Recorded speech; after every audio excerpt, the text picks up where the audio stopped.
Hello friends, once again स्पीकी पटेल। वंदे मातरम, भारत माता की जय। इतने दिनों से मेरा कोई वीडियोस नहीं था, मैं उसके लिए माफ़ी चाहती हूँ बिकॉज़ मैं अपने काम के एक प्रोजेक्ट्स में इतनी बिज़ी हूँ कि मुझे समय का बहुत अभाव रहता है और मैं वीडियो नहीं बना पा रही हूँ।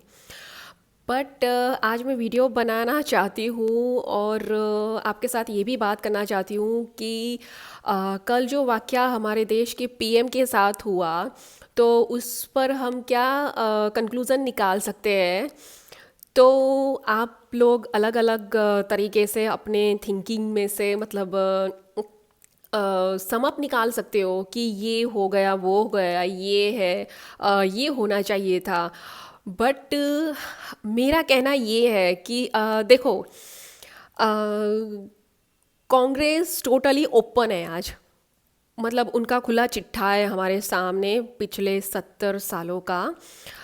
उन्होंने देश का भला तो बड़ी दूर की बात है, बट उन्होंने कभी देश के लिए सोचा भी नहीं है। वो क्या है क्या नहीं है वो हिस्ट्री हम सब जानते हैं। बट एक बात बहुत ही इस टॉपिक के बारे में ख़ास है कि एक पीएम किसी राज्य का या किसी शहर का इतना अटैच एक तरीके से नहीं होता, बट वो पूरे देश देश के साथ रिलेट करता है। उसके साथ ना ही कोई पार्टी इम्पोर्टेंस रखती है कि वो कौन सा है, कांग्रेस का है, बीजेपी का है या फिर कोई दूसरी पार्टी का है। बट इतनी बात है कि वो देश का पीएम है, वो देश का राजा होता है और राजा जहाँ भी जाए उसकी रिस्पेक्ट होनी चाहिए, उसकी वैल्यू होनी चाहिए, मान सम्मान के साथ उसका स्वागत होना चाहिए। बट कल हमने देखा कि पंजाब में एंटर होने के बाद उनकी उनकी गाड़ी फ्लाई ओवर पे 15 से 20 मिनट तक ऐसे ही फंसी रही। क्या इज्जत दी है पंजाब वालों ने। हम ये सोच सकते हैं कि ऐसे पीएम को घेर कर उनको वापस भेज कर उन्होंने ये साबित किया है कि यहाँ आपकी कोई ज़रूरत नहीं है, यहाँ आपकी कोई पार्टी बनने वाली नहीं है, यहाँ आप जीतने वाले नहीं हैं, यहाँ सिर्फ हमारा राज रहेगा। और पंजाब के सीएम इतना बचकाना स्टेटमेंट देते हैं कि बच्चा भी उसको निचोड़ के एक कंक्लूजन निकाल सकता है कि साला एक नंबर का कमीना है ये। इतने बुद्धिविहीन लोग स्टेज पे कैसे बैठ जाते हैं, पॉलिटिक्स में कैसे आ जाते हैं। सोचने वाली बात है ना। हालांकि पॉलिटिक्स में आना और पॉलिटिक्स में निकल जाना मतलब एक समय समय की बात होती है, बट एक बात समझ में नहीं आती कि क्या पब्लिक इतनी भी मूर्ख है कि ऐसे लालचू, ऐसे गद्दारों को, ऐसे स्वार्थी लोगों को मतलब अपनी सत्ता दे देती है, उस पद को दे देती है जिससे मतलब उस पद का कोई सम्मान नहीं है, कोई वैल्यू नहीं है। कितना इजीली बोल दिया कि हमें पता नहीं था कि उनका क्या स्केड्यूल था।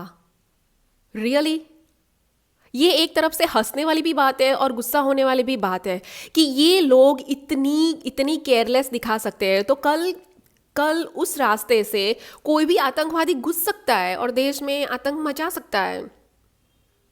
और मैं मोदी सर को स्पेशली कहना चाहती हूँ कि सर, आपने जो 15 और 20 मिनट उन फैक्ट प्रोटेस्ट के बीच और उन मतलब स्थानीय लोगों आजू बाजू में थे, वो बहुत गिरे हुए थे, और फिर वापस जाने का उन्होंने प्लान बनाया और फिर उन्होंने स्टेटमेंट दिया कि पंजाब के सीएम को मैं थैंक यू बोलना चाहता हूँ कि मैं सही सलामत एयरपोर्ट बठिंडा आ गया।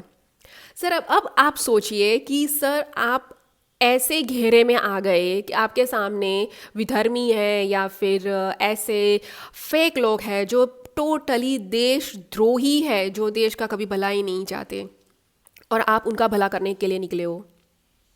आपने कृषि के वो 3 बिल वापस लेके क्या उखाड़ लिया। मेरा कहना यही है आपको बस। अब उस इसके बाद आप क्या एक्शन लेने वाले हो, वो आप पे डिपेंड करता है। हालांकि हर बार आपके लिए मतलब बड़ी बड़ी बातें होती है कि अब आप ये करेंगे, आप वो करेंगे, पर आप कुछ नहीं कर रहे हो सर। आप कल जिस पोजीशन में फंस गए थे, आप उसी पोजीशन में एक सामान्य जनता, एक सामान्य हिंदू परिवार या हिंदू जनसंख्या को रख के सोचिए कि अगर उनके साथ काल कुछ ऐसा हो जाता है जैसे बंगाल में हुआ, तो आप क्या करोगे? वैसे आपने बंगाल में कुछ नहीं किया। सो मैं अपने भारत देश के हिंदू भाई बहनों और हिंदू परिवार को यही बोलती हूँ कि कौन गद्दार है, कौन मतलब इस देश का विनाश चाहता है, वो हमें पहचानना बहुत ज़रूरी है। हालांकि इस देश में किसी की इज्जत है ही नहीं, पहले से की नहीं है। अगर की होती तो इतने सारे गद्दार पैदा नहीं होते। देश की कमान एक सही इंसान के हाथों में जाती।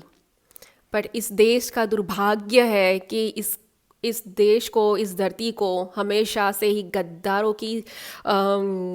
गद्दारों का बहुत ज़्यादा सामना करना पड़ा है।